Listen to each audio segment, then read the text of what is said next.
Let's go back to our coffee bar industry situation.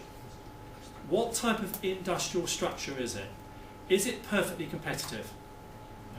No. Reason that the coffee bar market is not perfectly competitive is each firm has got its own particular brand image, its own particular mix of price, product, different types of coffee and different types of shop.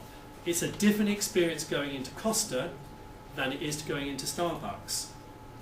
Now, I would have thought there were about 3 or 4 major players in the coffee bar market.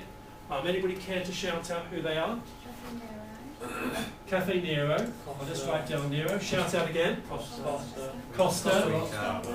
Starbucks. Who said Costa lot? Because if you say Costa lot, we will have their lawyers on the phone suing for slander. But if I write it down, libel.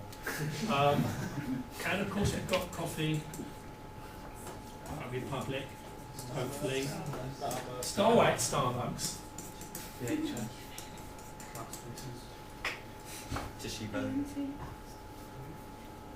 Here's the question.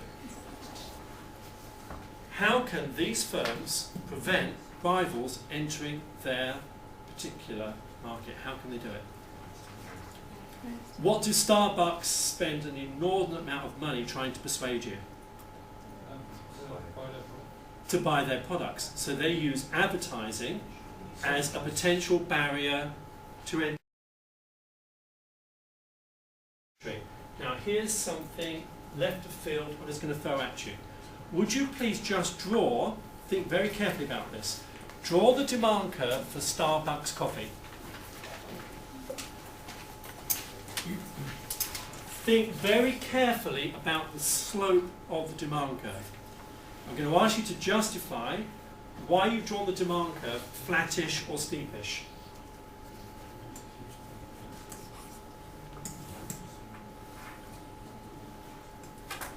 Me, I've drawn the demand curve quite steep.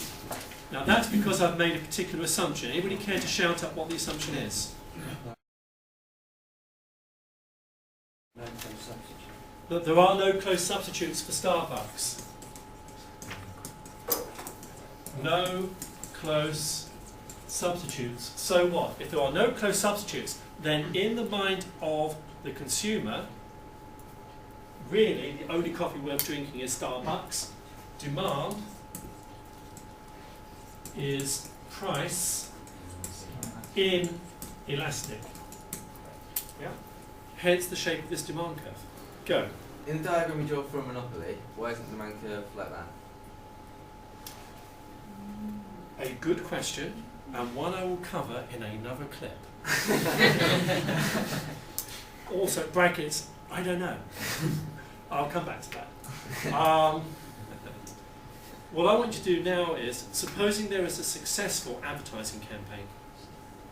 Successful advertising campaign, drinking coffee at Starbucks makes you a hotter date. What will be the effect on this demand curve of a successful advertising campaign? What will happen to it? Now I think 2 things will happen to it. One is really, really obvious. Okay? The first thing that will happen if there's a successful advertising campaign is the demand curve will shift outwards to the right. But I'm not going to draw it yet because I think something else will happen, hopefully. If the campaign persuades customers that really the only coffee worth drinking is Starbucks, it's going to make the demand curve even steeper, even more price inelastic. So really, that's the point of advertising. Just do that again quickly. Point of advertising, take a demand curve like that.